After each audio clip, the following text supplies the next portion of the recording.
Conversatorio del presidente Lenín Moreno con medios de comunicación.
Muchísimas gracias, señor presidente. Buenos días.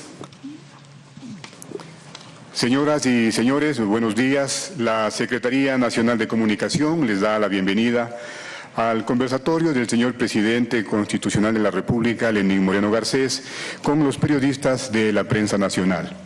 Este miércoles 4 de octubre de 2017, desde el Salón de Banquetes del Palacio de Gobierno, Teleciudadana, la Televisión Ciudadana y Radio Ciudadana están llevando a ustedes las incidencias en vivo de lo que será este conversatorio. Queremos saludar a las señoras y señores ministros de Estado, autoridades del Gobierno que nos acompañan, a los señores periodistas que aceptaron gentilmente nuestra invitación, el señor Alfonso Espinosa de los Monteros, el señor Carlos Rabascal, el señor Diego Kendo, el señor Eduardo Mendoza, el señor Miguel Rivadeneira, la señora Mónica Almeida, la señora Patricia Estupiñán, el señor Rafael Cuesta. Para iniciar este conversatorio, señoras y señores, con el presidente de la República, va a realizar primero una intervención general el mandatario y luego pasaremos a la ronda de preguntas, respetando el orden establecido previamente, luego de la charla que tuvimos con ustedes, señores periodistas. En los siguientes 90 minutos tendremos informaciones que ustedes van a recabar. Señor presidente, buenos días, bienvenido, el país le escucha. Bien. Señores ministros, señores periodistas de los principales medios del país, realmente es un placer, un enorme placer tenerlos acá. Esta, al igual que es la casa de todos los ecuatorianos, lo es de ustedes. Y por favor vengan cada vez que sientan que tienen alguna inquietud con respecto al desenvolvimiento del trabajo del Ejecutivo y sobre todo para aportar fundamentalmente, que es lo que es la tarea más importante de un periodista, fundamentar y aconsejar tareas fundamentales para cumplir con los grandes objetivos nacionales. Una vez más, todos ustedes bienvenidos, señores periodistas, también bienvenidos. Pues cuando desee iniciamos, Rodrigo. Muy amable, señor presidente. Y bueno, vamos a iniciar con Alfonso Espinosa de los Monteros, de la cadena Ecuavisa. Él tiene la primera interrogante en este conversatorio. Adelante, por favor. Señor presidente, muchas gracias por esta invitación.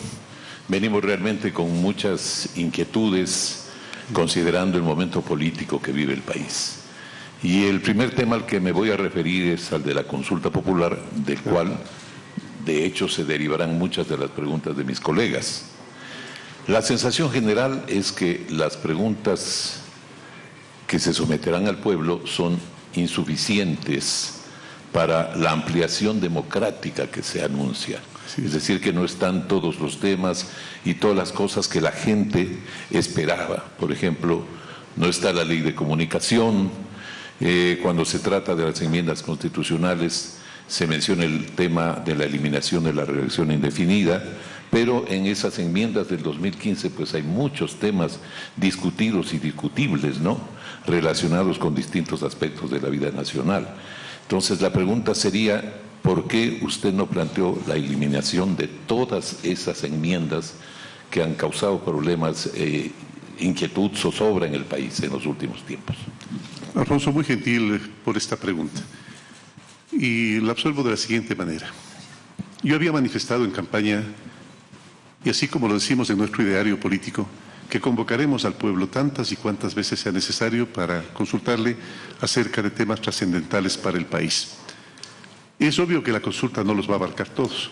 Recibimos, creo que, si mal no recuerdo, entre 1.300 o 1.500 propuestas. Y claro, abarcarlas todas no va a ser posible. Todas, eso sí, todas cargadas de un enorme sentimiento patriótico.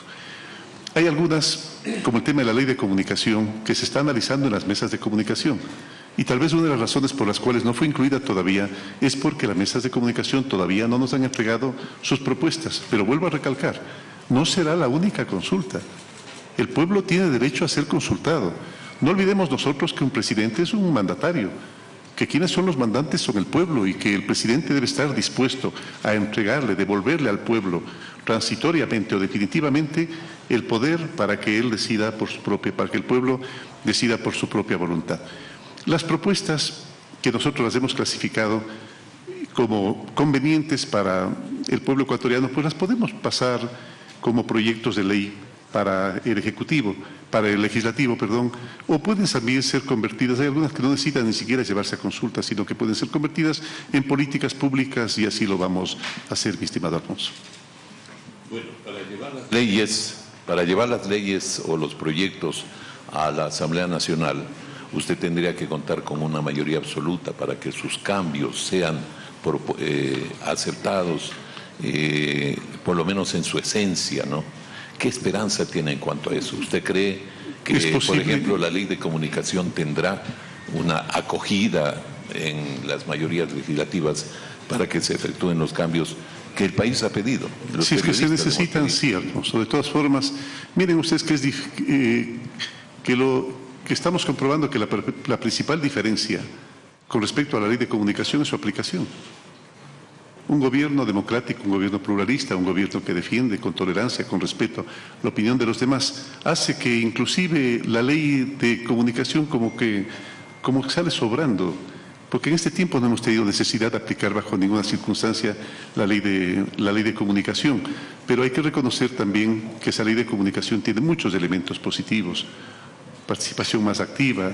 Tal vez lo único que se me hace un poco difícil todavía estar de acuerdo, y les comento que voy a esperar las decisiones y las sugerencias de las mesas de participación en este tema, en las mesas de diálogo en este tema, es con respecto a la calidad sustancial de la comunicación, si esta es un derecho o es un bien público. A veces me inclino por pensar que es las dos cosas.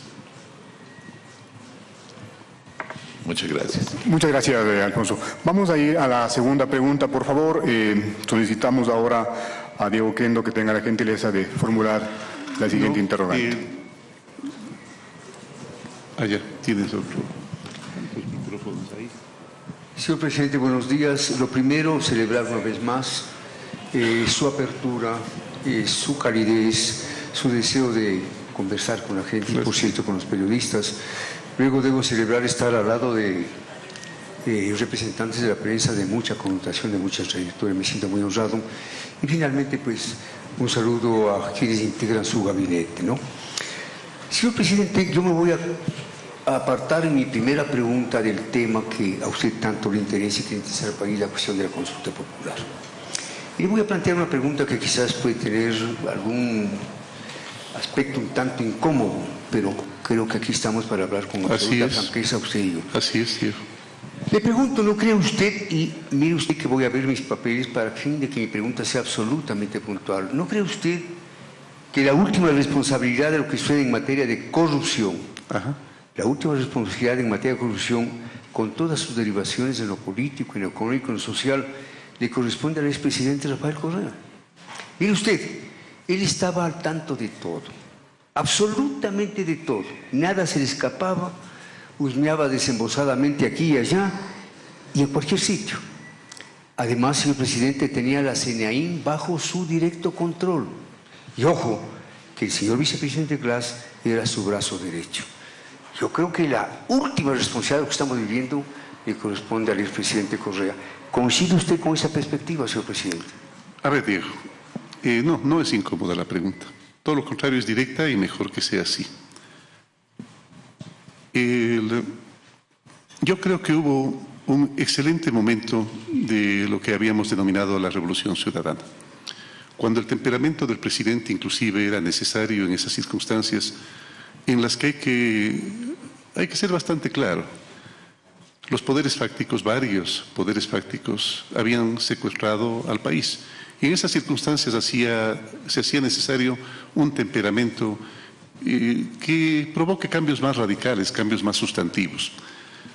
Yo creo que la segunda etapa es la etapa sombría, es la etapa en la cual el deseo desmesurado de perpetuarse en el poder hizo que muchas personas empecemos a cuestionar varios aspectos, entre ellos el hecho, por ejemplo, de que se haya enviado a la Corte Constitucional y a la Asamblea las reformas a la Constitución, desbaratando, destruyendo, derrocando completamente el concepto que teníamos en Montecristi.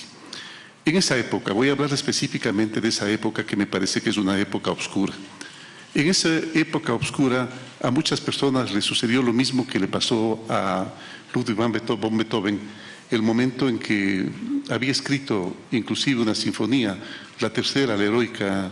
Usted recordará, Diego, en honor a Napoleón, y que inclusive con su misma pluma tachó completamente la dedicatoria que estaba hecha a aquel hombre que él le presumía que iba a ser el que lleve hacia toda Europa las conquistas de la Revolución Francesa.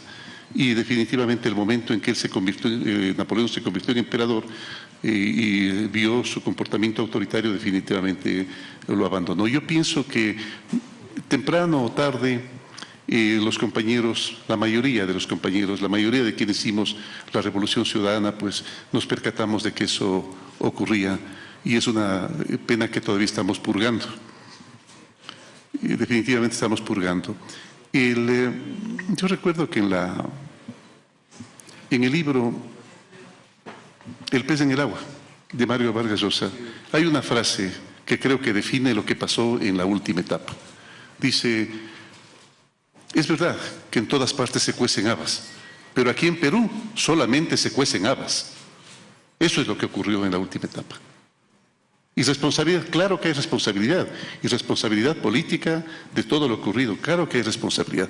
Ahora, claro, yo tenía un amigo un tanto sinvergüenza, por favor no vayan a...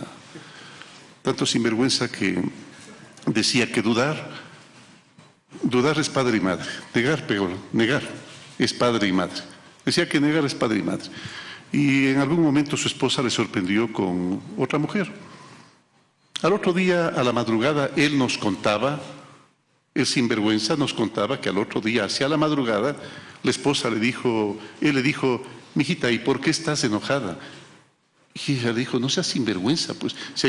Y él lo negó. Él dijo: seguramente habrás soñado, hijita, seguramente el viaje que tenías que realizar a Miami que no se realizó te impactó tanto que pensaste esto. Y nosotros decimos: sí, claro, asombrados. ¿Y qué pasó? He negado todos los días. Todos los días. Han pasado 5 años, nos dice, y ¿sabes qué? Mi mujer ya empieza a dudar. Tal vez con esto contesto más que suficientemente su pregunta, Diego. Sin embargo, usted, Diego, habló de responsabilidad. Y yo sí quiero asumir esa responsabilidad fundamental que tenemos nosotros, que no es no es precisamente la más importante el hecho de dejar a la justicia y a las funciones de control que hagan con libertad su tarea, como lo he hecho yo. A los tiempos, las funciones de control sienten que tienen absoluta libertad para cumplir con su tarea.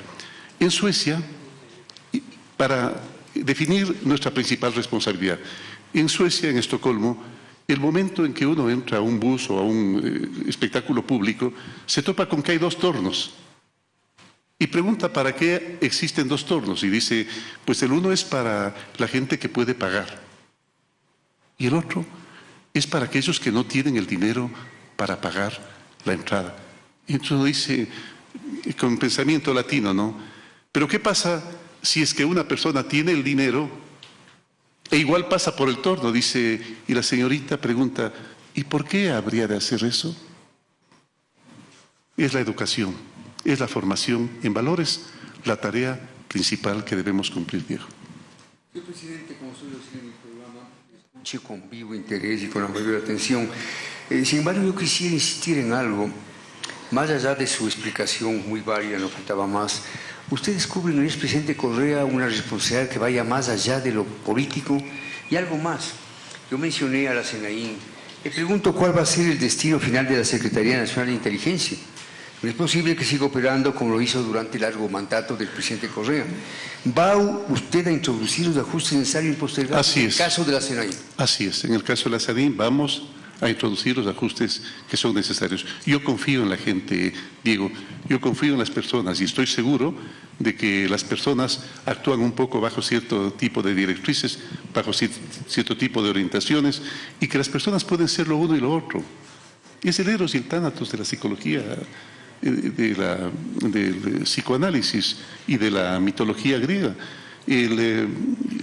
Un buen amigo suyo, Diego, puede ser las 2 cosas a la vez, el buen amigo y el buen enemigo. Yo creo que los seres humanos se comportan con la categoría que tú les das la oportunidad de ser. Gracias, Diego. Seguimos, señor presidente. El tercer invitado es Carlos Rabascal, viene por la televisión pública. Por favor, si es tan amable, Carlos. Señor presidente, muy buenos días. Gracias por la invitación a participar en este conversatorio con usted. Usted ha sido recurrente en su discurso en términos de la necesidad de fortalecer la institucionalidad del país. Pero resulta que la institucionalidad no se la fortalece tan solo mediante la letra, sino mediante modelos de gestión, un sistema de control apropiado y también con decisión política del gobernante de turno y de quienes vayan a ejecutar esas funciones. A propósito de aquello, usted en la pregunta que plantea en términos de referéndum, la tercera pregunta, habla de una reestructuración del Consejo de Participación Ciudadana. Pero llama la atención que el mecanismo de esta pregunta, que establece la pregunta en sus respectivos anexos, es muy similar a la reestructuración de la función judicial cuando hubo el Consejo de la Judicatura de Transición. En ese entonces se dijo, se va a meter la mano a la justicia. Cuando uno lee los anexos y ve que hay un Consejo de Participación Ciudadana transitoria, designado con 7 miembros a través de la terna, y ve las competencias de ese Consejo de Participación Ciudadana, de evaluar a las autoridades de control, cesar en sus funciones, y además tendría la competencia, y esto me queda la duda, de nombrar a los nuevos miembros del Consejo de las autoridades de control, no queda mucho poder en 7 personas para tener un Consejo de Participación Ciudadana con alto grado de discrecionalidad, cuando en el país ha dicho que esos altos grados de discrecionalidad son los que han permitido estos espacios de corrupción? Bien, primero la motivación, motivo y causa de la pregunta, que es el hecho de que el Consejo de Participación Ciudadana, no sé si por falta de empoderamiento, no sé si por exceso de autoritarismo por parte del Ejecutivo, no estaba cumpliendo a cabalidad con su función, y es una cosa que la reconoce el público. Y claro, la consulta debe recoger las expectativas, los sueños, las esperanzas, los anhelos, las críticas inclusive que puede tener el público, porque para eso debe estar orientada. Sí, fue la pregunta más difícil, Carlos, la verdad. ¿Qué hacer? La tentación, sin duda alguna, era ¿por qué no llamamos inmediatamente a la elección de los miembros del Consejo de Participación Ciudadana? Pero si tú te pones a pensar en función de tiempos, se iban a atropellar los procesos democráticos. La consulta con la promoción de la elección, con la elección y con la elección para febrero, entiendo yo, del año 19 de las autoridades seccionales. Entonces, como que se atropellaba. Este momento yo creo que la mejor respuesta es que quienes hemos sido elegidos por el pueblo de manera directa, voluntaria en las urnas, tanto el legislativo, la asamblea, cuanto el ejecutivo, eran los que debían tomar la decisión. Allí sí va a haber necesidad de mucha confianza en su presidente. El presidente, yo sé que eso otorga discrecionalidad, pero créeme, Carlos, que van a ser los mejores hombres de la patria. Señor presidente, las ternas tendrán que ir a la Asamblea Nacional Legislativa. Y como dijo Alfonso Espinosa de los Monteros, ahí se requieren votos y ahí está la política real. Eso lo va a obligar a usted a compartir el poder con las otras fuerzas políticas del Ecuador en la Asamblea Nacional para la conformación de este Consejo de Participación Ciudadana, lo cual significaría construir las ternas con base en esas negociaciones. No, Carlos, definitivamente no. El poder ya está compartido. El poder está compartido. La Asamblea tiene su espacio de poder y el Ejecutivo tiene su espacio de poder, que de acuerdo a la ley lo hace de acuerdo, se comporten ambas funciones de acuerdo a la norma. Yo confío en la gente, vuelvo a recalcar, Carlos, yo estoy seguro y entiendo la inquietud que más de uno de ustedes debe tener con respecto a que las cosas se lleven de manera correcta. Yo creo en la gente, tengamos fe, y si es que no es así, para eso hay la participación ciudadana, que ahora tiene libertad de actuar y de reclamar de acuerdo a lo que hemos ya manifestado, de acuerdo a su pensamiento, de acuerdo a sus opiniones, de acuerdo a las esperanzas que se creen. Y la ciudadanía tendrá su espacio para participar allí, importantísimo, para decir al presidente, no es por allí, señores legisladores, asambleístas, no es por allí. Por favor, también confiemos en la participación ciudadana. Vamos a continuar recordándoles que la Televisión Ciudadana está llevando a ustedes, señoras y señores, las incidencias de este conversatorio del presidente de la República y los periodistas. Omití también decirles que en el panel está Yanedino Ostroza, que es representante de la cadena Teleamazonas. Vamos a pedir ahora a Miguel Rivadeneira el siguiente espacio, las siguientes preguntas. Por favor, Miguel. Señor presidente, muy buen día. Buen día, Miguel. Quisiera referirme a la primera pregunta de la consulta popular que ha planteado y que se refiere al combate a la corrupción. Es una carga y un karma para el Ecuador, no solo de ayer ni anteayer, sino casi una carga permanente.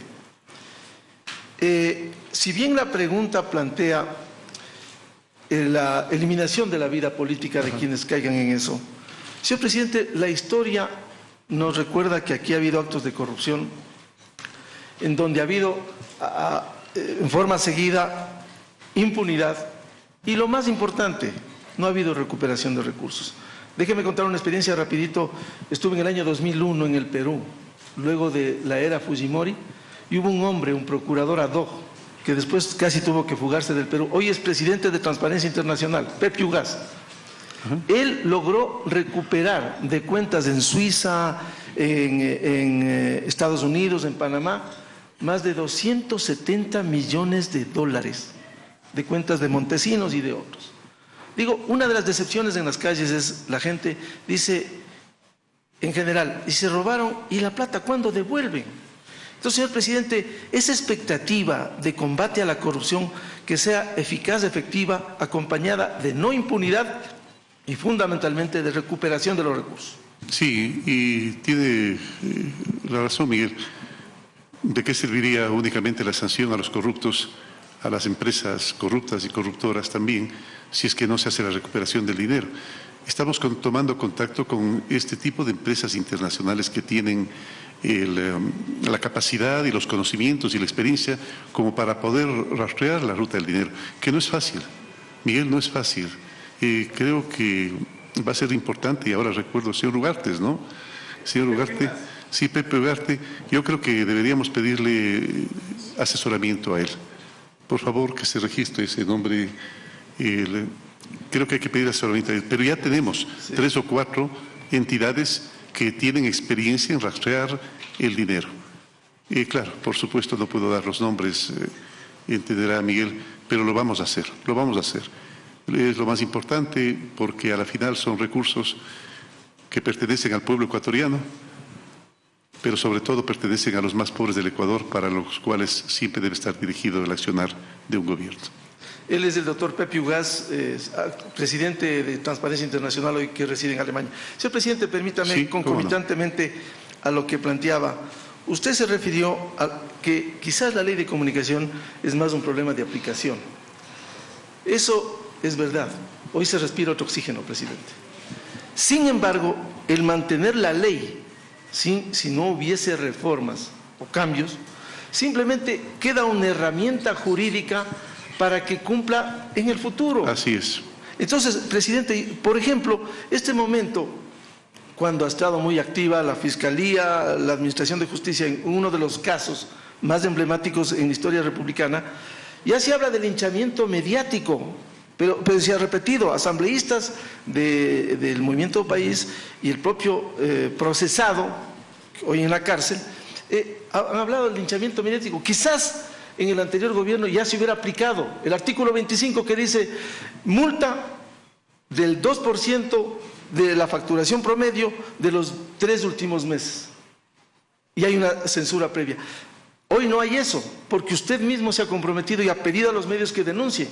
Y cuando se habla del linchamiento mediático, lo que están reflejando los medios son los hechos y la información que entrega la Fiscalía, que entrega el juez, es decir, información útil para un proceso, en el debido proceso, y en la legítima defensa.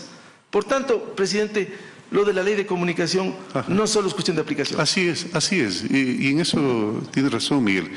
Es por eso que, vuelvo a recalcar, estoy a la expectativa de las recomendaciones de las mesas ciudadanas, de las mesas de diálogo, que sin duda van a topar varios de esos temas.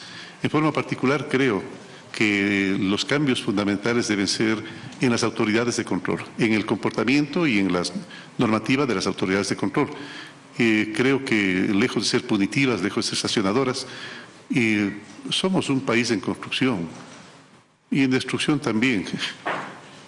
Yo creo que es aplicable aquello que diría el mariscal de los ejércitos prusianos, Otto de Bismarck, con respecto a España, que España es el país más poderoso del mundo.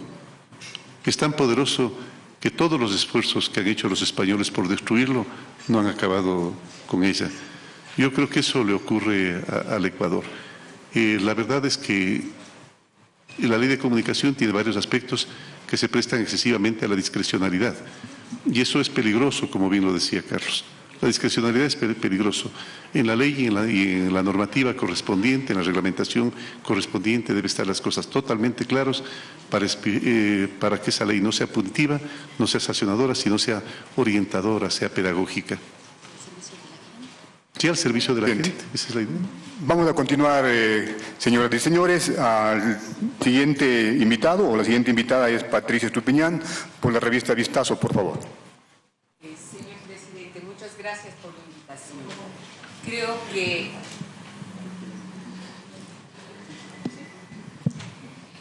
Creo que el país y todos estarán de acuerdo que gracias al espíritu de libertad que hoy se tiene, la prensa ha podido cumplir con su labor.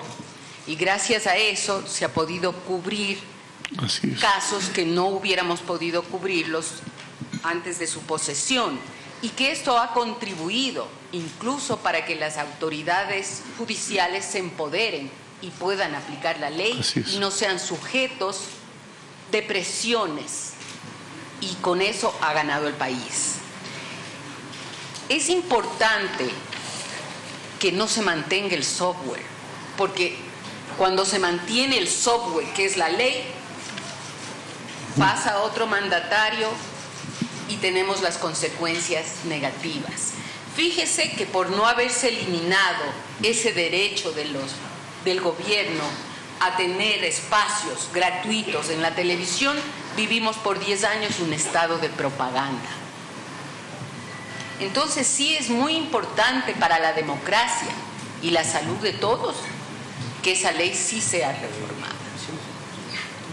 Y me gustaría que usted, por favor, nos explique por qué a veces cree que es un servicio público y por qué no. A ver, permíteme, por favor. A ver, Patricia, con respecto a su opinión de que la ley debe ser derogada, respeto, pero no estoy de acuerdo. Hay muchísimos aspectos de la ley que son positivos, que hay que mantenerlos.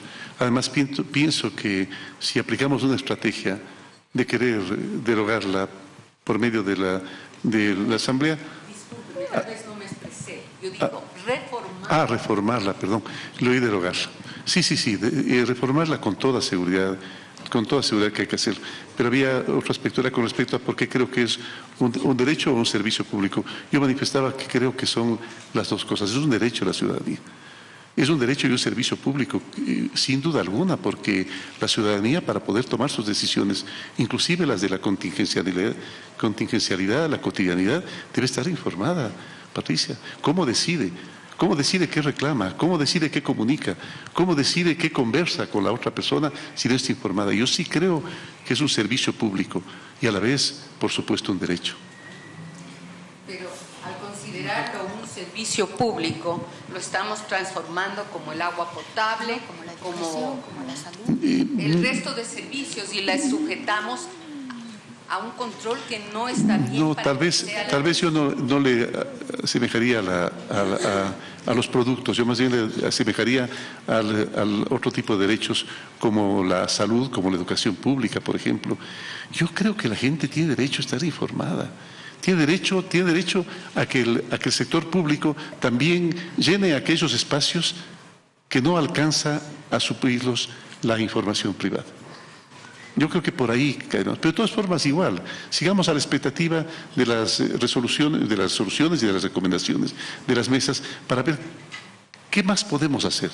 ¿Y consideraría también usted en esas reformas incluir alguna que evite que el gobierno abuse y nos ponga cadenas nacionales a cada rato, como ocurrió en el pasado? Patricia, yo creo que eso depende de la aplicación. Es por eso que estoy hablando de un periodo sombrío en el cual se estableció, y tiene razón, un estado de propaganda. Es por eso que Mark Twain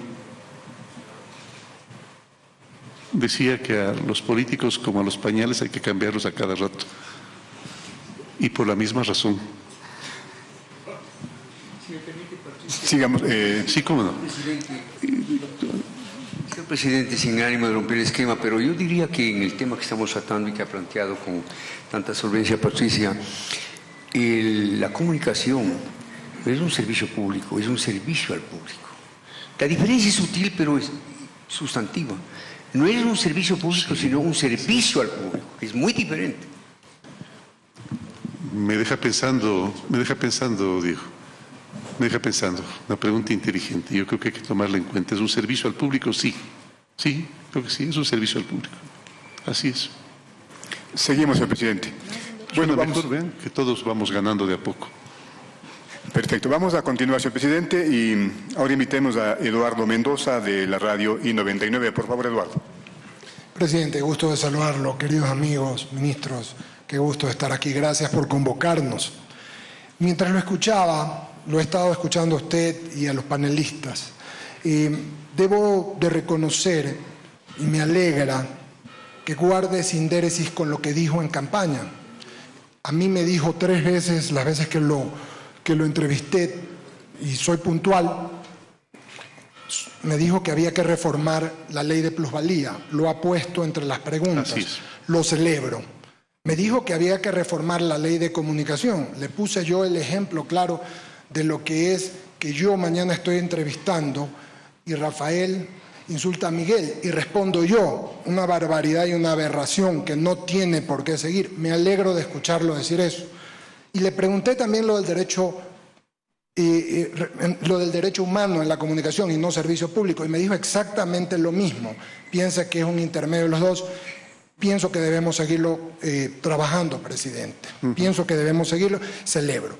Y en el mismo tema, ya hablando de la consulta en sí y de la reelección inmediata, usted ha hablado de lo mismo y deja un punto interesante. Dice, una sola vez, cito la pregunta textualmente, para garantizar el principio de alternabilidad, ¿está usted de acuerdo con enmendar la Constitución de la República del Ecuador para que todas las autoridades de elección popular puedan ser reelectas por una sola vez? Es decir, da una posibilidad de una reelección para el mismo cargo, recuperando el mandato de la Constitución de Montecristi y dejando sin efecto la reelección indefinida aprobada mediante enmienda por la Asamblea Nacional el 3 de diciembre del 2015. Eso es un punto interesante y quiero escuchar el criterio, señor presidente. Sí, a mí me encanta la curiosidad de los abogados, ¿no?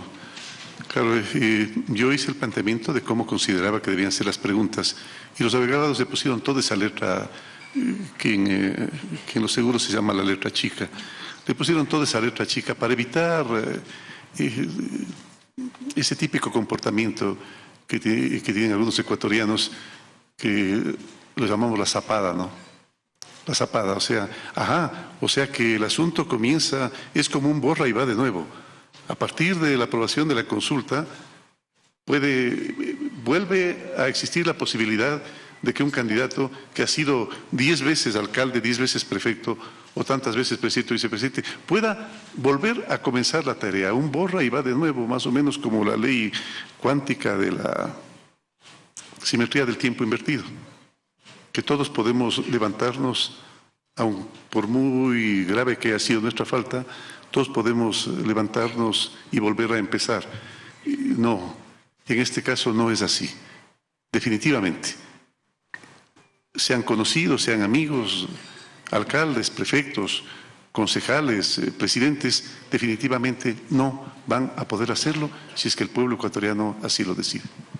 Señor presidente, dijo usted el otro día a uno de sus ministros que la consulta podría tener o podría caecer o darse en el mes de diciembre o febrero, según los tiempos. Creo que es importante. Yo creo que cualquier persona que lea los puntos va a estar de acuerdo en votar sí. Le digo francamente, no creo que nadie, pienso. Evidentemente en política se puede ganar o perder, ¿no? Así no es como el fútbol que se puede empatar también. Pero le digo con toda honradez que me preocupan los tiempos, presidente. ¿Cree usted que los tiempos darán para que se haga este año la consulta, quizás hasta diciembre? Bueno, hemos hecho también con los abogados el cálculo de los tiempos y creo que en el mejor de los casos la estaremos haciendo en enero o principios de febrero. Presidente, muchas gracias. Y además no depende de nosotros, pues. Depende de la Corte Constitucional y del Consejo Nacional Electoral que marcará los tiempos. Dicen ellos que en 60 días están listos después de que la Corte informe, ¿no? Esperemos que sea lo antes posible. ¿Cuánto me alegra esa agilidad de la Corte Constitucional? Sigamos, señoras y señores. Vamos a invitar ahora a Mónica Almeida, viene por Diario El Universo, tiene las siguientes interrogantes. Por favor, Mónica. Sí, buenos días, señor presidente, y gracias por la invitación.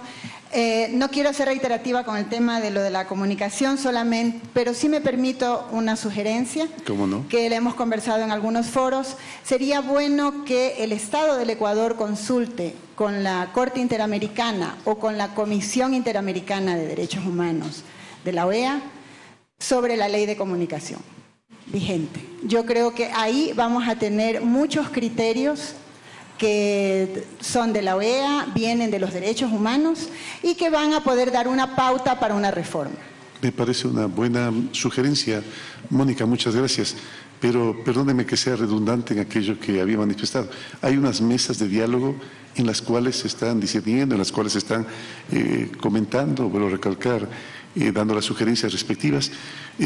Nosotros vamos, si usted nos lo permite, vamos a pasar la sugerencia a las mesas de diálogo. Y si usted quiere hacerlo directamente, pues encantado participe en ellas.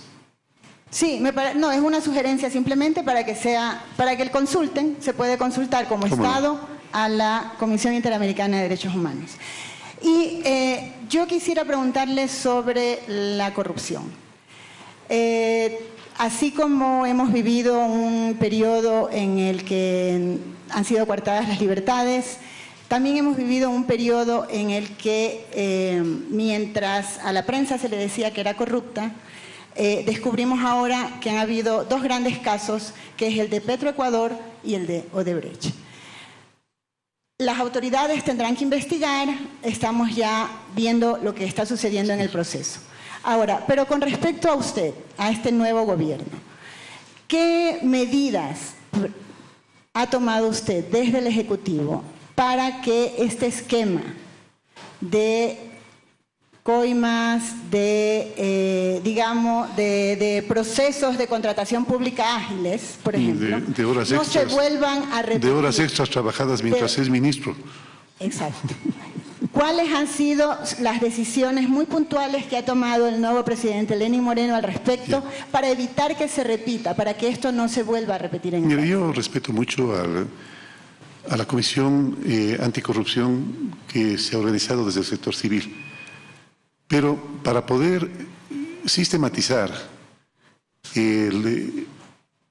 todos aquellos requerimientos que nosotros creemos debe tener el nuevo control contra la corrupción, por la transparencia, hemos generado precisamente el Frente Nacional de Transparencia y Lucha contra la Corrupción, que casualmente el día de mañana nos entregará ya las primeras sugerencias. ¿La próxima semana es?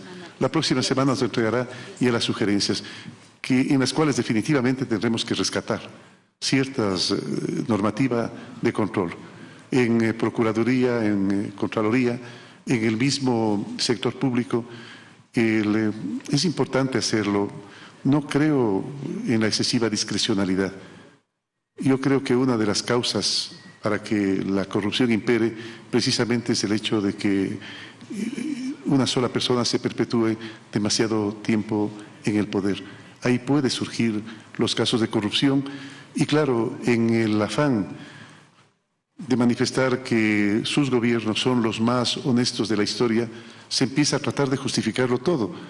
Por eso hablaba yo de esos ministros que trabajan horas extras mientras son ministros con las empresas que han hecho los contratos en la vida diurna y por la noche se ganan $1 millón asesorándolas, ¿no es cierto? Y se pretende justificar aquello. Y por otra parte decir que cuando una persona entrega una coima al gobierno de la Revolución Ciudadana, las obras no se afectan. Allí tienen Yachay, allí tienen la refinería de Esmeraldas. El coimador sabe perfectamente que eso le da casi patente de corso para hacer lo que le da la gana. Y el coimado sentirá tanta vergüenza que no tendrá ningún derecho de reclamar. ¿Significa entonces que usted sí va a tomar medidas claro que una sí. vez que le es uno de los pedidos, dé Y es uno de los pedidos que he hecho a la Comisión de Transparencia, es uno de los pedidos especiales, Roxana, ¿verdad? Es uno de los pedidos especiales que he hecho que por favor nos ayuden mucho en el tema de la normativa interna. Gracias, Mónica. Sistemas de control, pues ¿qué es lo que hace? Seguimos, señor presidente.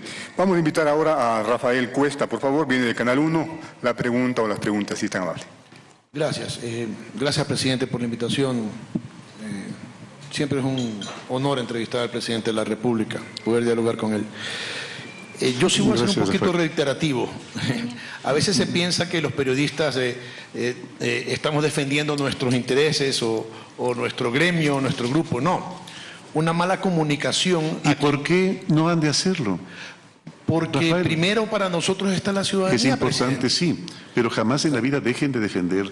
No se olviden que ustedes son medios privados. Sí. Y tienen dos elementos, una responsabilidad con la ciudadanía y una responsabilidad también con los accionistas. Sí, por supuesto. Pero quien más se perjudica con una mala comunicación es la ciudadanía. Así es. Entonces, quizás espero que no le fastidie, las cadenas de las que hablaba Patricia han vuelto. O sea, ahora hay bastantes cadenas y exigen, en el caso de los canales de televisión, en tal corte tiene que ir la cadena, en tal corte tiene que ir el espacio, a tal hora tiene que salir. Estamos volviendo, casi como antes. No tengo la estadística, presidente. Rafael, ¿está seguro? De lo que yo tengo conocimiento, en lo que a mí corresponde, únicamente el día lunes, durante 10 o 12 minutos, hacemos el informe especial, que creo que es, de acuerdo a lo que dice la Constitución de Montecristi. Me comprometo a traerle los datos, presidente. Por favor, ¿de la presidencia o de la vicepresidencia? De la vicepresidencia ya no hay. De la presidencia, de la asamblea, de ministerios. Con respecto al llamado de la consulta, no, el día martes decidimos repetirla porque creemos que era necesario. Sí, está bien. Son otros espacios, presidente, pero me comprometo a darle Perdón, me gustaría que conteste, señor secretario de Comunicación, por favor. Quizás Rafael está un poco confundido con la participación de las funciones del Estado, que también tienen derecho a hacer una rendición de cuentas, y en el caso de la Asamblea, la función judicial también ha solicitado espacios, pero son institucionales y no son cadenas del Ejecutivo, pero con espacios específicos y rotativos, sin afectar las programaciones de los medios y siendo muy finos en la necesidad de cumplir también con lo que establece la Constitución. Claro, es que ese es el tema, y ahí va la ley. Si no se reforma... Puede ser una parte de la reforma, puede ser una parte de las reformas. Porque las frecuencias, en el caso de las radios y de la televisión, son como las frecuencias aéreas, son una concesión, y el Estado no está pidiéndole a las líneas aéreas, dame tantos puestos y yo uso los aviones, ¿no? En el caso de las radios y los canales de televisión es más o menos lo mismo. Pero, presidente, más allá de eso, conocemos su buena voluntad. Y me imagino que en la mayoría de las salas de redacción nos sentimos mucho más tranquilos ahora que antes. Pero usted trabaja 12, 14 horas, que es bastante. Usted, o sea, para cualquier persona trabajar 14 horas es agotador, más aún para un presidente de la República, y más aún en una condición de movilidad reducida como la suya. Y nos preguntamos, ¿cómo está la salud de Lenín Moreno? Lenín Moreno mañana se enferma, pasa algo, Dios no quiera para los creyentes que pase algo, usted no está. Si fuera hoy o mañana, el señor Jorge Glass es el presidente de la República y tendremos un presidente de la República que está preso. Imagínese la convulsión del país. Entonces, yo diría, yo con Lenín Moreno me siento tranquilo, pero yo no sé cuánto tiempo va a estar Lenín Moreno. Y son quizás dos preguntas en una para saber también cuál es su condición de salud, señor presidente. Usted me está asustando, Rafael. Creo que sabe algo. A mí me dio un infarto, presidente, así que yo estoy quizás más enfermo que usted. Mire, en el ejercicio del poder, el ejercicio del poder tiene una característica, que provee la adrenalina suficiente. Yo también creo mucho en Dios y creo que Dios va proveyendo la cantidad de recursos anatómicos, fisiológicos, psicológicos y espirituales para que uno pueda salir adelante. Yo me siento bien, es decir, me siento inclusive más bien que durante la campaña, que fue una campaña excesivamente agresiva, excesivamente dura, pero me siento bien, Rafael, por eso no se preocupe. Y entiendo su otra preocupación, pero yo prefiero que no nos preocupemos mucho por el futuro. Hay una frase en la Biblia en que dice, ¿por qué te preocupas por un futuro que a lo mejor no verás y por un pasado que jamás volverá? Hay que vivir el presente. Por eso inclusive tiene ese nombre tan lindo, presente, es un regalo que se nos entrega. A veces cuando vivimos amargados por el pasado o por el futuro, no podemos llevar una vida cotidiana feliz. Yo tengo fe en que las cosas van a salir bien y perdóname por la excesiva fe. Es más, creo que la mecánica cuántica nos proporciona todos los elementos como para que nosotros mismos podamos construir la realidad. Ahora, en los tiempos de la relatividad del tiempo, de la relatividad de la materia, de la relatividad de las distancias. Ese momento creo que tiene fundamental importancia lo que nosotros creamos. No te olvides que inclusive Albert Einstein, con respecto a eso, decía, se me hace imposible, cuando Bohr le comprobó lo contrario, se me hace imposible pensar que que la luna no existe mientras yo no regrese a verla.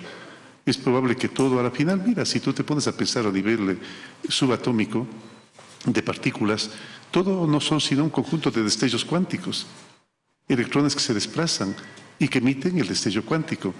Y eso es lo que nosotros deberíamos ver, una sopa de destellos cuánticos que se transforman en algún momento en esa luz que nosotros recibimos, la transformamos en la retina para que el nervio óptico pueda conducir el impulso eléctrico y hacia la cisura calcarina de la corteza cerebral va toda esa información, pero de destellos cuánticos. Es una foto de destellos cuánticos. ¿En qué momento ese conjunto de posibilidades se transforman en la maravillosa realidad que nosotros observamos? Es probable que nosotros tengamos muy poca confianza en nuestras capacidades, en nuestras potencialidades. El poeta sufí Rumi, que vivió hace unos 600 años en Afganistán, decía, somos un espíritu incondicionado, atrapado por las condiciones como el sol en el eclipse. Esos destellos, presidente, para que se conviertan en realidad, si lo traspasamos al plano de la Asamblea, tienen que convertirse en votos. Recogiendo un poco la idea de Patricia, de Diego, de Carlos y de Eduardo, y de Mónica, por supuesto. Recordemos que la ley de comunicación fue un mandato popular también. Por consulta se aprobó que se haga una ley de comunicación y que se cree un organismo de regulación llamado Cordicom.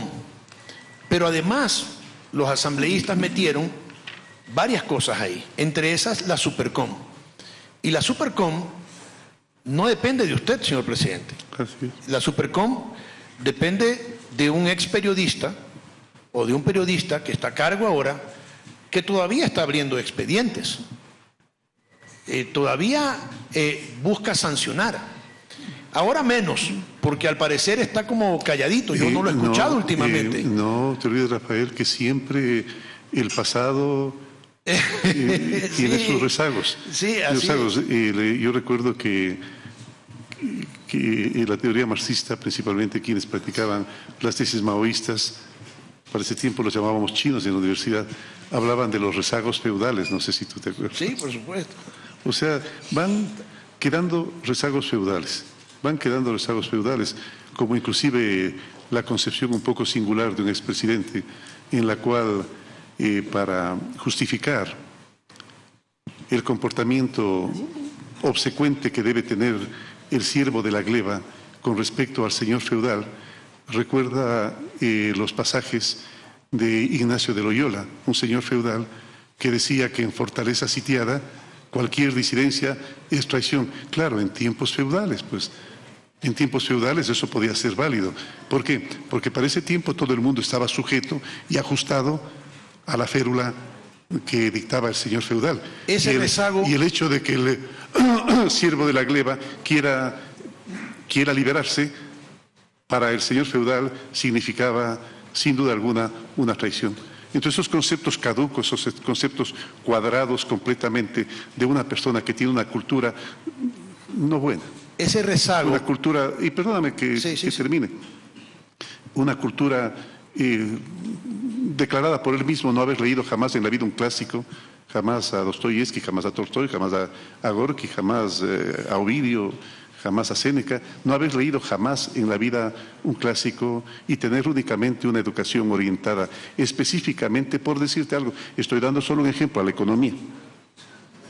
Estoy dando solamente un ejemplo, a la economía nos hace recordar a Ortega y Gasset, que decía que la peor desgracia de un pueblo es que los especialistas en algo, el caso, qué sé yo, en neurología, crean que tienen derecho a opinar con excesiva autoridad acerca de todo.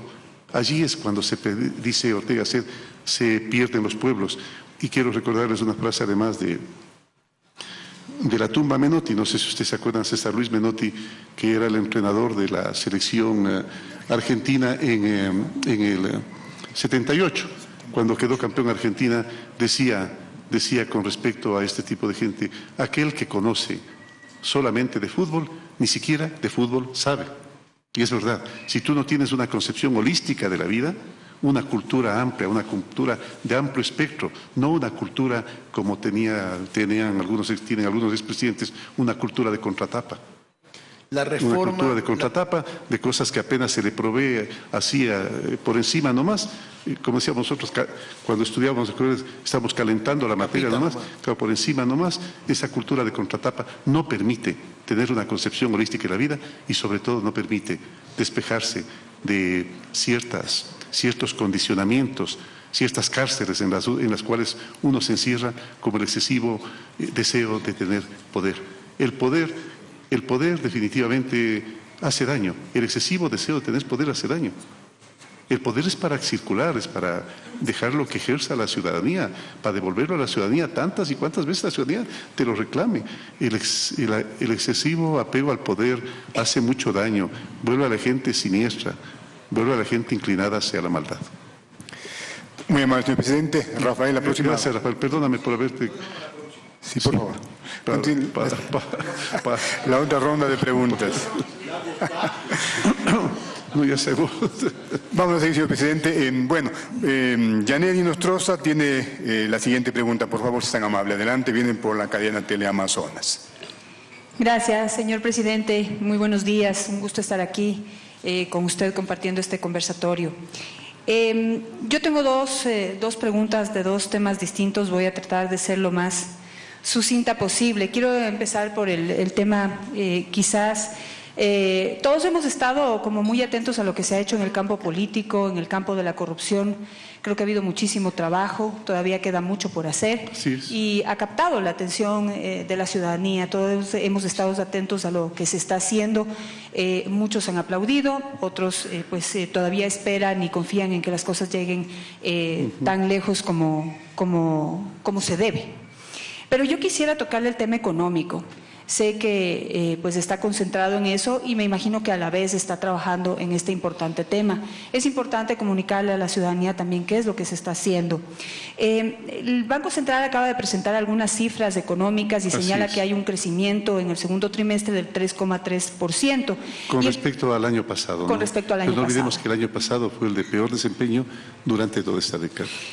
Mucho vale la pena su señalamiento, porque eso es lo que le iba a decir, que el principal rubro o factor que señala ese crecimiento económico es el consumo en hogares, que el año pasado bajó en menos 5,1% y en cambio este año registra un crecimiento del 5,4%. Pero si sumamos y restamos tenemos apenas un crecimiento del 0,3%. Sí. Pero eso depende más bien del optimismo de la gente, de que la gente siente más frescura en el comportamiento cotidiano. Si es que una persona se hace de a buenas con el padre, con el cual se distanció debido a la polarización,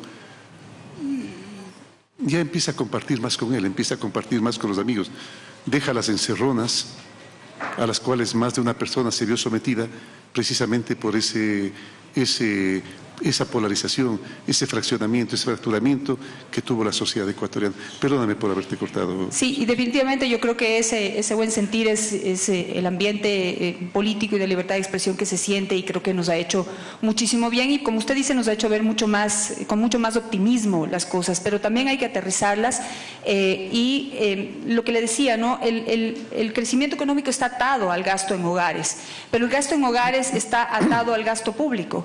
Y si usted piensa hacer una importante reducción en el gasto público y en las inversiones, ¿cómo va a evitar que este importante factor de incidencia del bienestar económico no decaiga, no se derrumbe? Dando confianza a las inversiones. Hemos comenzado precisamente por derogar esa ley que ha frenado inversiones. Si es que ustedes, acuciosos periodistas, hacen una investigación de lo que ha pasado en Estados Unidos y Panamá con respecto a la compra de bienes inmuebles en estos dos países, se van a encontrar con que los ecuatorianos han llevado sus capitales los extranjeros que solían invertir acá en bienes inmuebles han llevado sus capitales a Panamá y a los Estados Unidos. Y por eso esa avenida Berkeley, tan famosa en Miami, está plagada de departamentos de propiedad de ecuatorianos que podían, ellos como inversión, haberlos comprado acá, generando la dinamización de la economía que se produce por la construcción, únicamente comparada a esa otra extraordinaria actividad que es el turismo. ¿Puedo leer entonces que usted está apostándole a que se cambie, digamos, el consumo en hogares por una dinamización de la economía gracias al impulso de la construcción? Bueno, la construcción, el turismo, la inversión nacional y extranjera, el retorno de capitales. Vamos con respecto al retorno de capitales. Tenemos una tarea ahí, ¿verdad, Carlos? No sé si es que eres tan gentil en indicar. El día de mañana el equipo económico, que está trabajando muy intensamente, me va a presentar su informe. Entre esas, en el retorno de capitales hay algunas novedades. No sé si es que algo se anticipa, Carlos. Verás que no estás en una clase académica.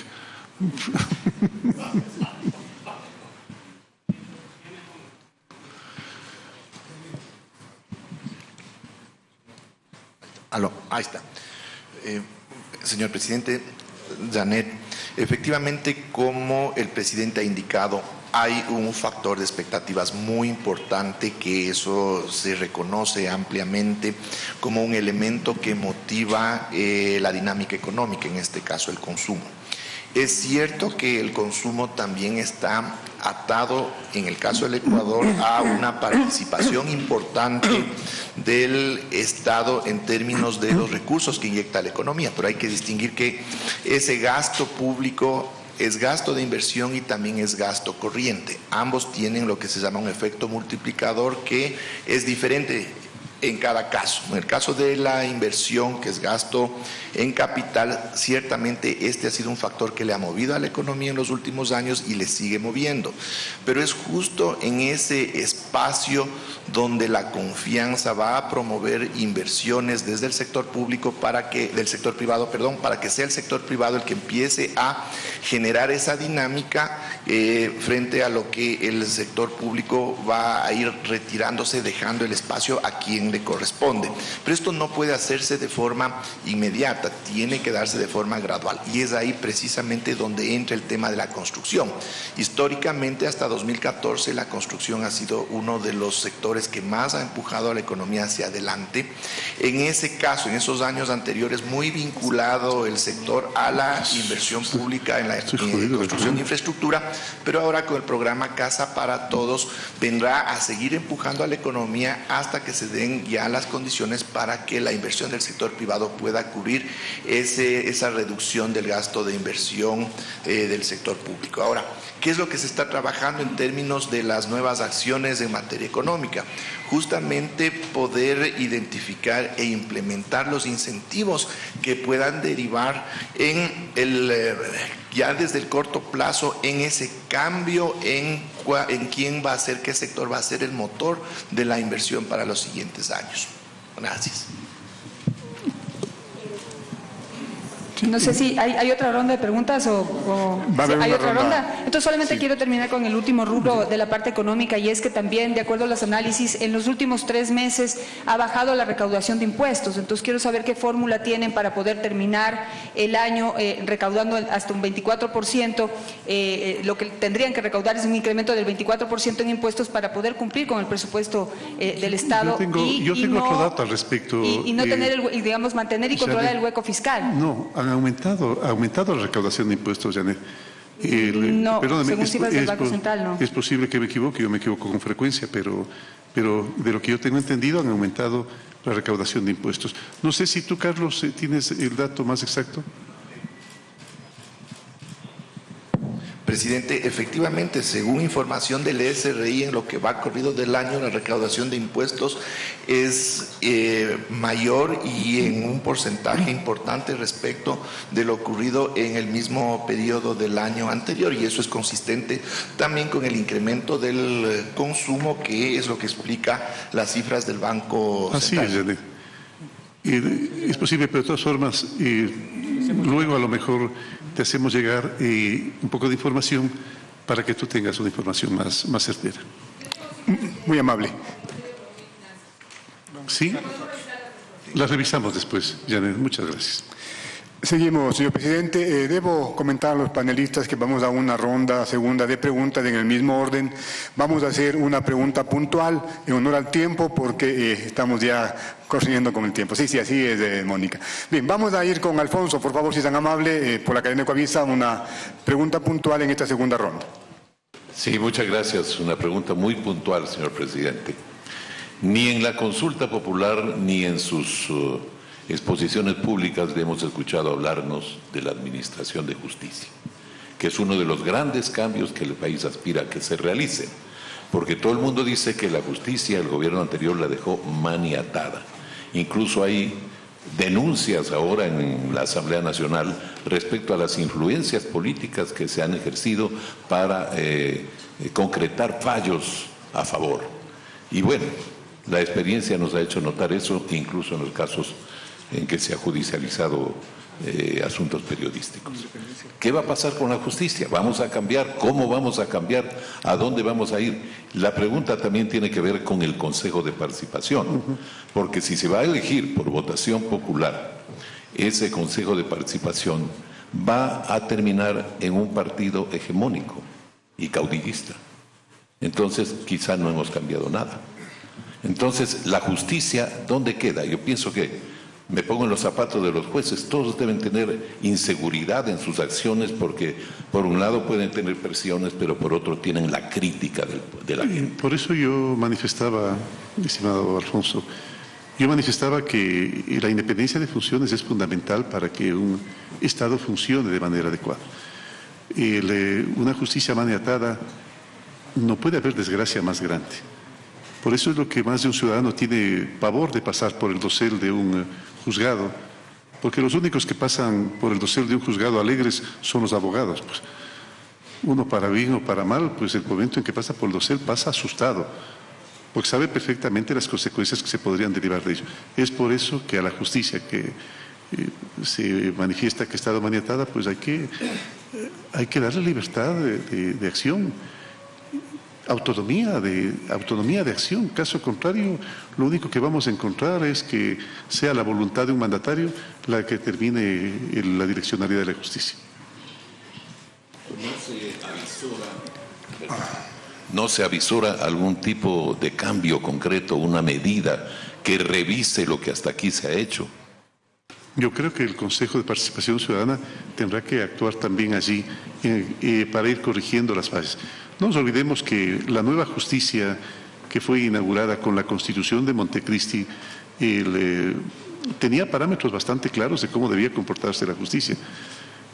Todas las acciones que desdijeron a aquellos principios de Montecristi que vinieron luego, pues no es el comportamiento que debe tener la justicia. Yo creo que tiene muchísimo que ver el comportamiento del mandatario y las personas que dirijan esos espacios.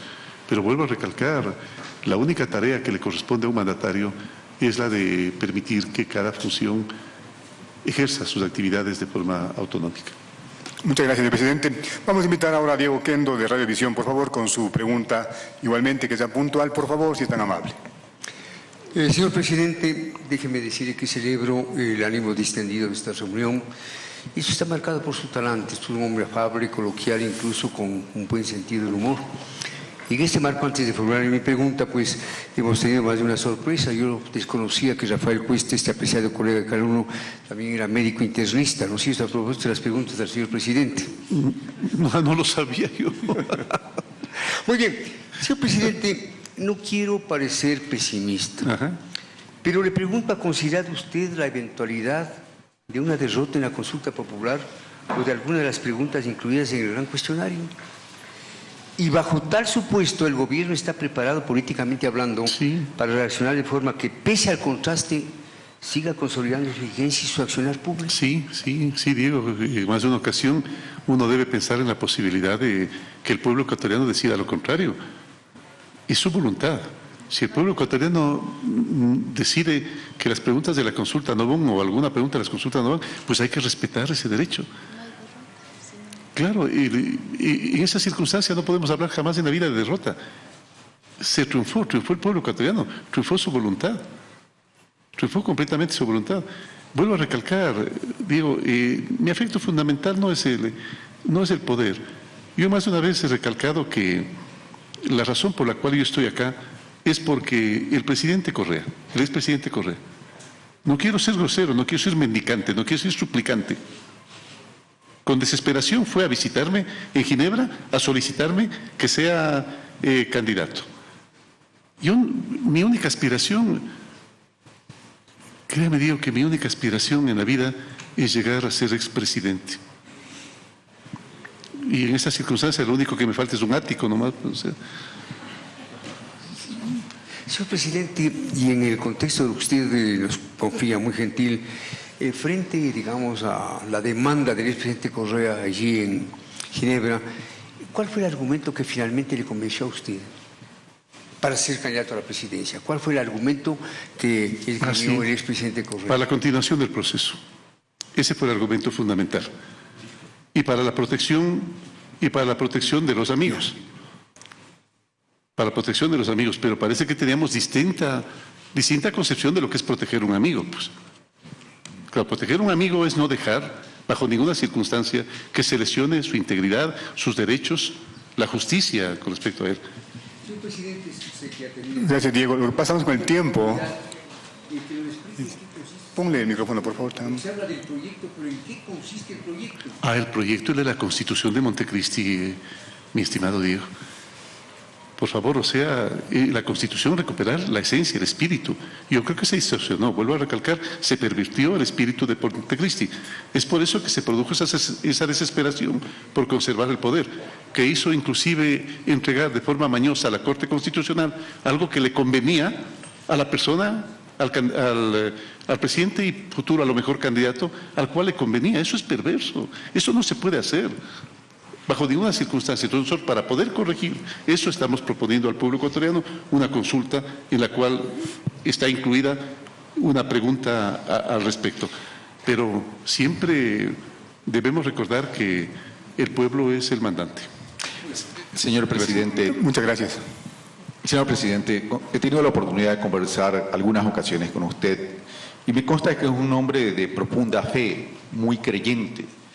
Pero también dice la Biblia que cada día tiene su propio afán. Así es. Sin embargo, no se puede pensar un país si no se lo ve en términos de un horizonte de tiempo.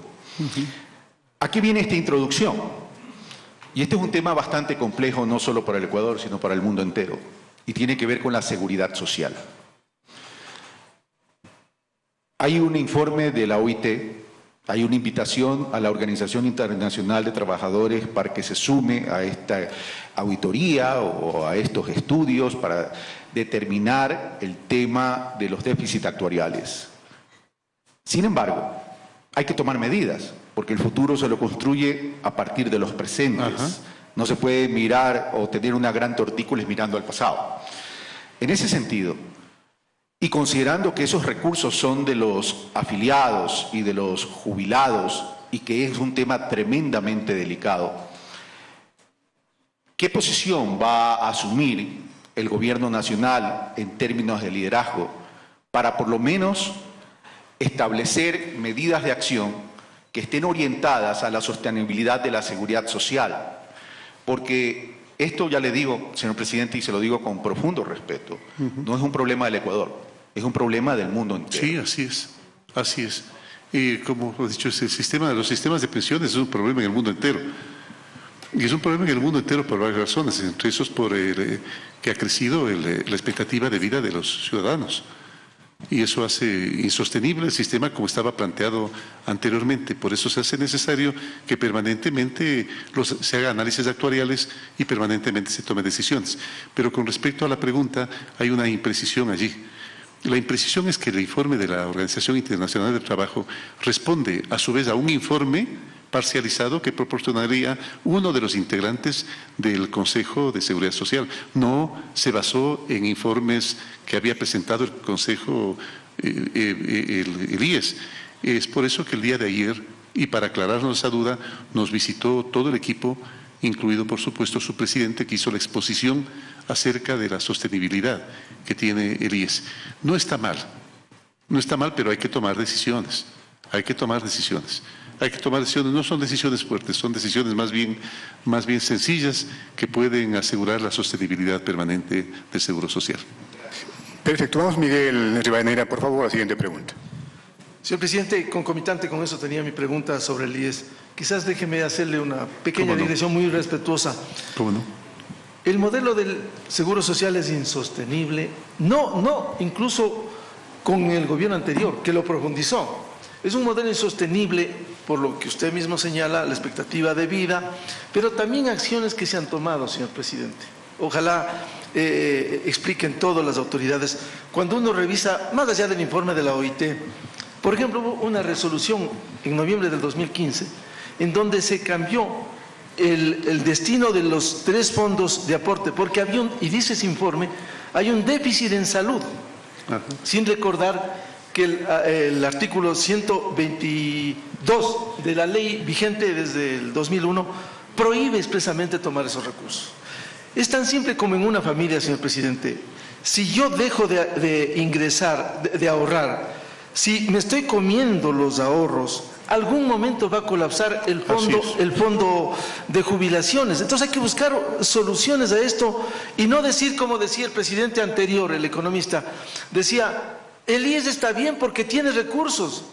Tan se equivocaron que en la Constitución del 2008 pusieron recursos provisionales y no previsionales, que es a futuro.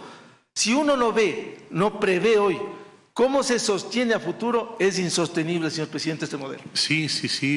A mediano o largo plazo es insostenible. Es por eso que hay que tomar las medidas respectivas. Con respecto al fondo, al aporte del gobierno a esos fondos, debo manifestar que también está incluido. Ustedes entenderán, estimados señores, de que la situación económica del país no es una situación fácil, es una situación difícil.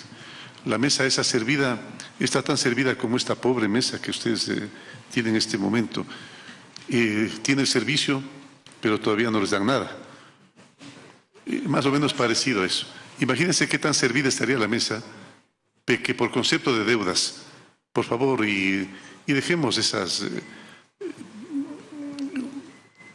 concepciones un poco extrañas que tiene la economía de clasificar la deuda, de separar la deuda. Y lo importante no es si es que debes al arriendo, si es que debes a la pensión de los bebés, si es que debes al médico y todo lo demás. Lo importante es cuánto te va a tocar pagar, independientemente de que haya cierto tipo de deudas que a lo mejor pueden ser posfechadas. Hay cierto tipo de deudas que a lo mejor puedes pagar una fracción y luego pagar el resto, etcétera, etcétera. Pero la verdad es que este año casi 10.000 millones de dólares, casi 10.000 millones de dólares corresponde pagar por concepto de deuda. 10.000 millones de dólares es aproximadamente la sumatoria entre educación, salud y seguridad. Óiganse bien, educación, salud y seguridad. Imagínense ustedes la falta de decisiones, el endeudamiento agresivo, que por favor, si ustedes me permiten, inclusive quisiera dar mi concepto de lo que ocurrió. El presidente anterior se endeudó agresivamente en el último momento para dejar una sensación de que había hecho una obra monumental. Y en este momento estoy dudando muy seriamente de que me dejó la cosa así, precisamente para que yo fracase y poder constituirse en el principal opositor del gobierno, porque lo estamos viendo, desde el primer momento lo empezó, ni siquiera tuvo la cautela de esperar un momento a que realmente se empiecen a dar este tipo de decisiones y poder convertirse en el gran opositor del gobierno. Pero parece ser que las fuerzas del universo están actuando en sentido contrario. Vamos a salir adelante. Soy un optimista insufrible y creo que vamos a salir adelante. Y esto, más la consulta por el sí, la respuesta por el sí, que el pueblo ecuatoriano va a dar a la consulta, va a permitir que trabajemos con la tranquilidad que es la expectativa de ustedes y nosotros. Seguimos, señor presidente. Por favor, Patricia Estupiñán, si es tan amable, su pregunta puntual. Señor presidente, abonando en esto de la mesa que estuvo servida de deudas, como usted lo ha dicho, en concreto, ¿cómo vamos a renegociar esas deudas? ¿Acudirá al Fondo Monetario Internacional? Sí, El Fondo Monetario viene el próximo mes, creo, ¿no? Viene el próximo mes ya. El Fondo Monetario viene.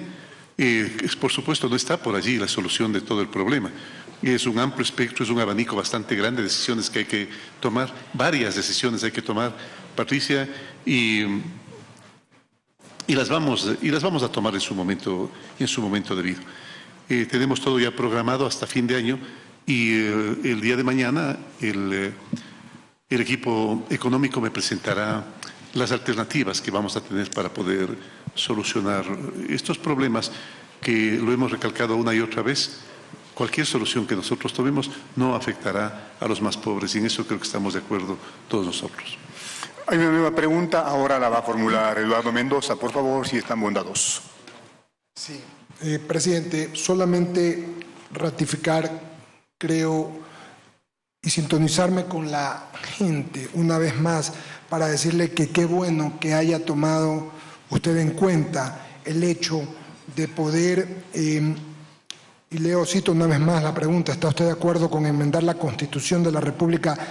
¿Está usted de acuerdo con enmendar la Constitución de la República para que en tema de los niños, los adolescentes no prescriban los delitos? Es un tema que, y yo hubiera añadido, no es así, ya no se dio, el tema de los ancianos y los discapacitados, cosas que se da todos los días. Los felicito, eso es un buen tema, es un tema nacional, es un tema que todo el mundo vive y que hasta que no lo siente en carne propia no lo sabe, presidente. Buena cosa, y estoy seguro que todos le van a favorecer en esta pregunta. Bueno, pero mi pregunta es, ya usted va a tener 5 meses como presidente de la República, fue vicepresidente.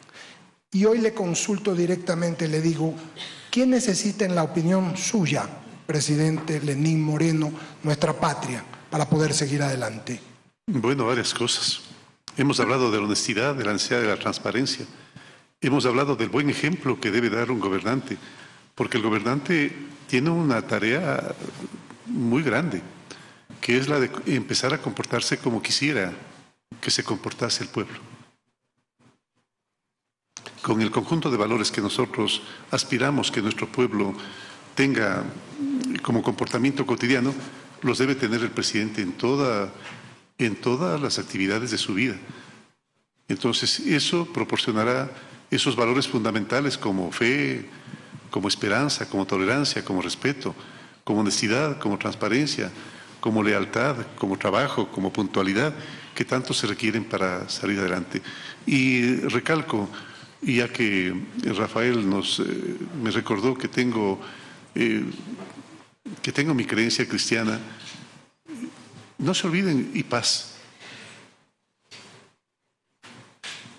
En el rito de la misa hay el momento, tal vez el momento más hermoso, que por supuesto es el de la consagración, pero hay un momento lindo que es el momento en que los seres humanos se dan la mano y se dan la paz.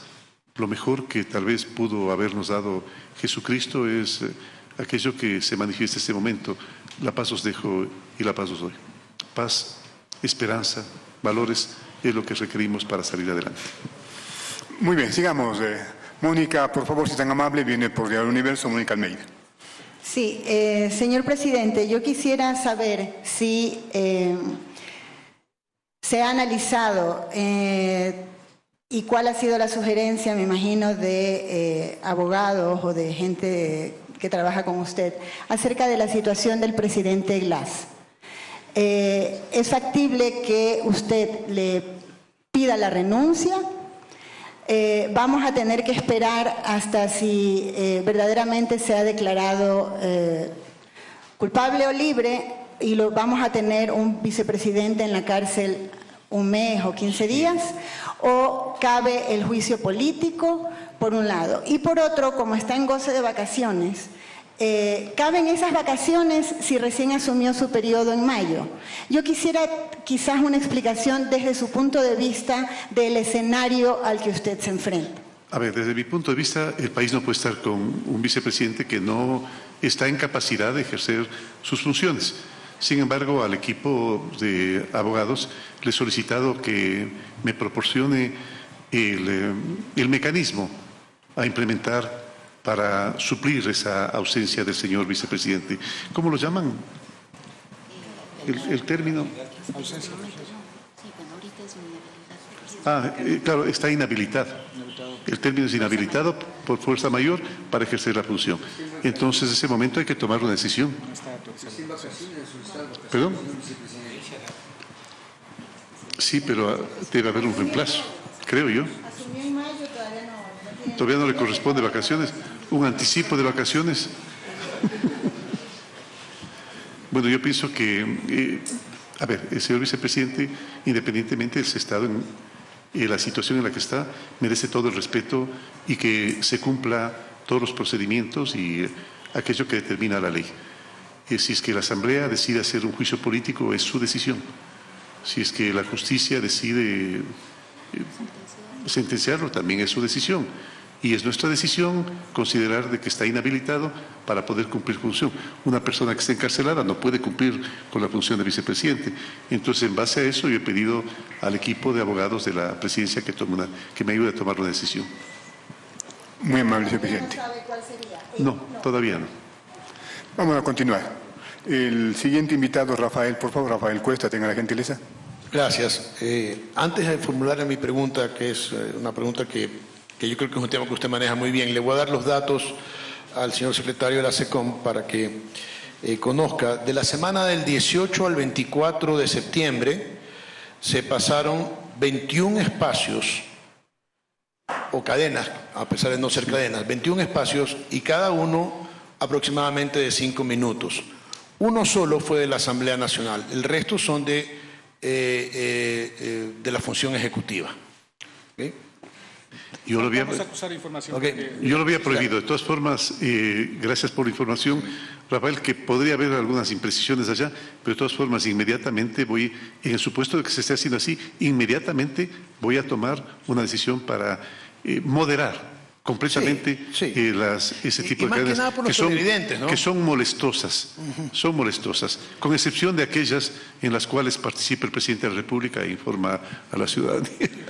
Sí, presidente, siempre tengo un programa que se basa en evidencias, por eso me gusta siempre dar las evidencias.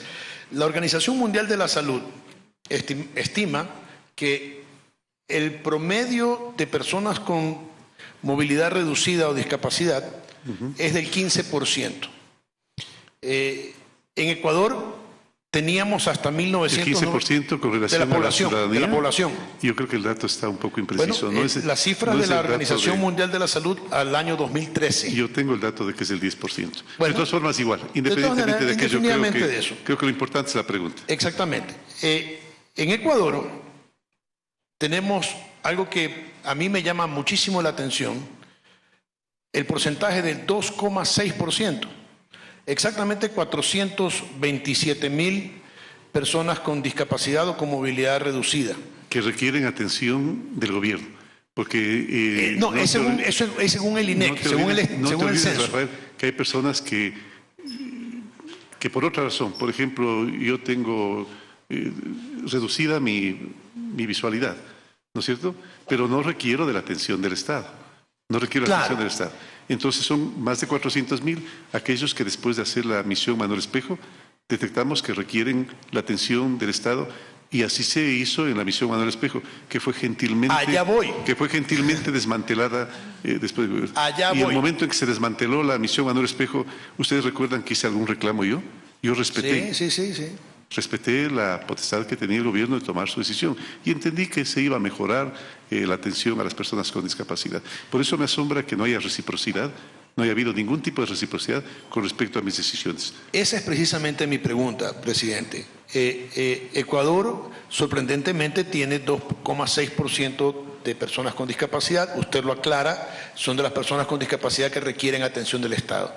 Pero hay, de todas maneras, 1 millón de discapacitados que están invisibilizados, que no aparecen, y si bien no son pobres y no necesitan la atención directa del Estado, necesitan una estructura estatal que no se la dan los municipios.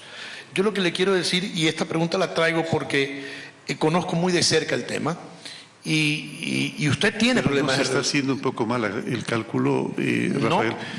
Porque el 2% de 16 millones de habitantes ¿es aproximadamente...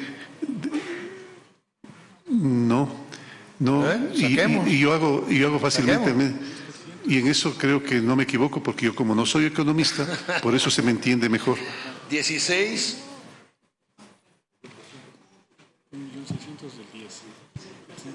El 2% de 16 daría 2 por 6, 12, 3.2.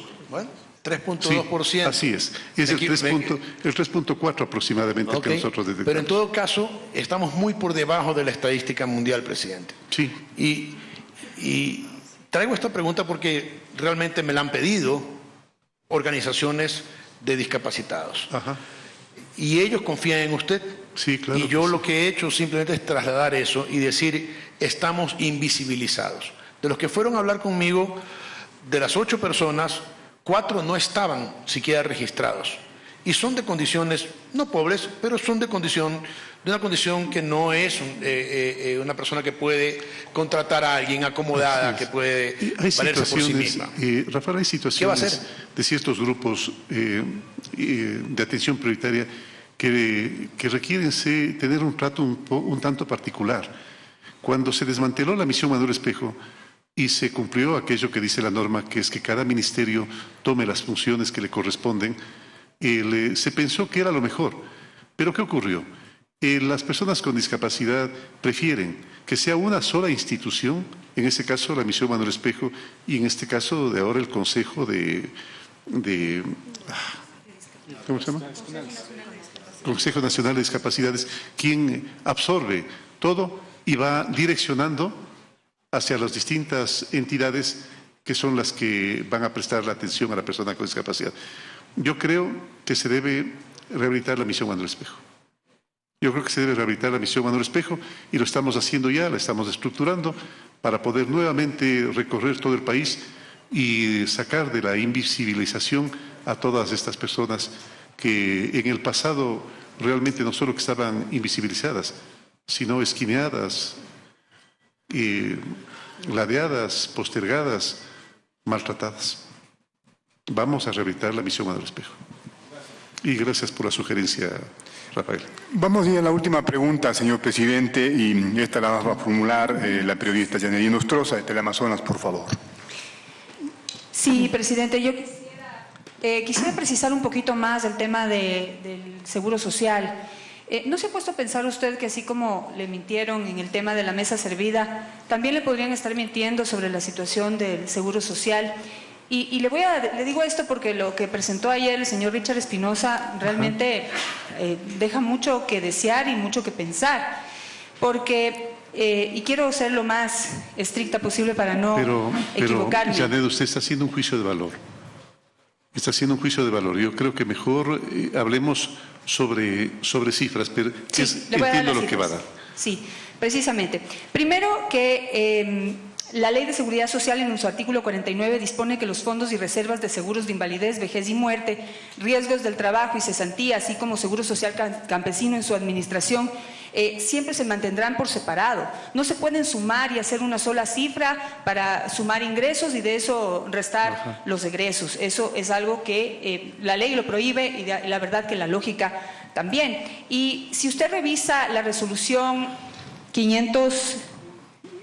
la resolución CD 545 emitida por el directorio del IES, es decir, es un documento oficial, no sé como el que ha citado el señor que pertenece al mismo directorio y que lo ha entregado a la Organización Internacional del Trabajo.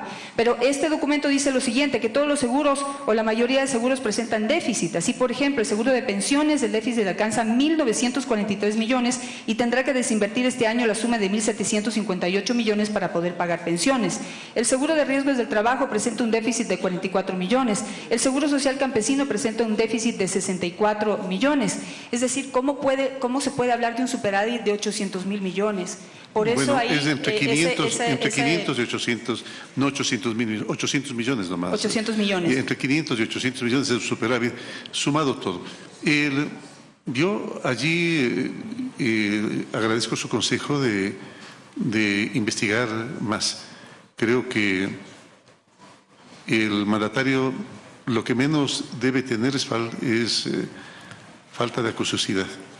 Ahí muchas gracias por el tema. Voy a adentrarme un poco más en el tema. Yo le puedo pasar el documento, presidente, para que usted lo revise y vea el déficit que hay en todos estos sectores. Y si hubiera superávit, ¿por qué no se ha pagado entonces los 2.500 millones que se necesitan para cubrir el déficit en salud? Perdón, la deuda que hay del gobierno en salud. Y también pensando en esto... Qué pena que no está aquí presente, ¿Cómo Richard, se puede ofrecer, tal vez debíamos haberle invitado porque seguramente iba a ser una de las, habría sido muy una de importante. las preguntas. ¿Cómo se puede pensar en un incremento del seguro de pensiones para el Seguro Social Campesino, que es algo que están esperando mucho los jubilados de ese sector? No se sabe de dónde. Valdría la pena que Richard Espinosa le explique de dónde. Está financiado. En ese tema no se preocupe, Janet. Además, no es un egreso mayor. La posibilidad de que suba la pensión del Seguro Social Campesino a $100 está perfectamente financiado. Es acerca de todos los otros temas los que creo que hay que conversar, hay que averiguar, hay que indagar un poco más, y le ruego que toda la investigación que usted haga me la pase. Otra pregunta que le quiero hacer muy rápida, si ya tiene un nuevo nombre para embajador en los Estados Unidos, porque han pasado 90 días y no le dan el beneplácito a Alexis Mera. No todavía se me han dado algunos nombres, sin embargo creo que es pertinente que se haga una comunicación a la embajada norteamericana, de Estados Unidos. Estamos tan acostumbrados a esa terminología que no corresponde, que la usamos con frecuencia, a la embajada de los Estados Unidos para que nos conteste, para saber si definitivamente tiene el doctor Alexis Meras o no el beneplácito. En el caso de que no fuese así, pues propondremos otro nombre, que ya hay algunos nombres, pero preferimos, por respeto al doctor Mera, no ponerlos en el tapete todavía. No adelantado. ¿Perdón? ¿Todavía quiere designarlo a él, presidente? Bueno, allí está. Él está... Bueno, no lo hemos designado como el candidato. Es el gobierno estadounidense el que tiene que dar el beneplácito. No ha faltado por nosotros. Ha faltado por el gobierno de los Estados Unidos, que no nos ha contestado con la oportunidad que creo que se debía haber hecho. Señor presidente, hemos concluido este conversatorio. Queremos agradecer a usted, a nombre de la Secretaría de Comunicación, igualmente a los señores ministros de Estado que están con nosotros, a los periodistas, a los medios que transmitieron este conversatorio y, por supuesto, a la audiencia del Ecuador. Queríamos invitarles a los señores periodistas panelistas, por favor nos acompañen. Luego de que salga el señor presidente de la República, vamos a invitarles a que repartamos una gustosa platito de guatita, así es lo que me han dicho. ¿Qué les van a dar? Una cazuelita le vamos a dar. Y como decía yo ¿por qué no? Pues... una cazuelita. Si nos acompaña el presidente, muchas gracias. Cazuela, mucho inconveniente me pones, mejor me quedo. Gracias, amigos, claro, a los compañeros de la prensa, por favor. Qué placer de partir. Muchas gracias también. Y a lo mejor podemos seguir conversando un poco. No tiene que ser en las cámaras.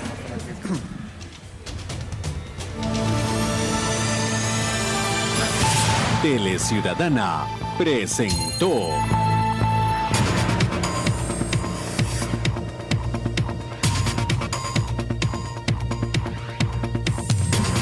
Conversatorio del presidente Lenín Moreno con medios de comunicación.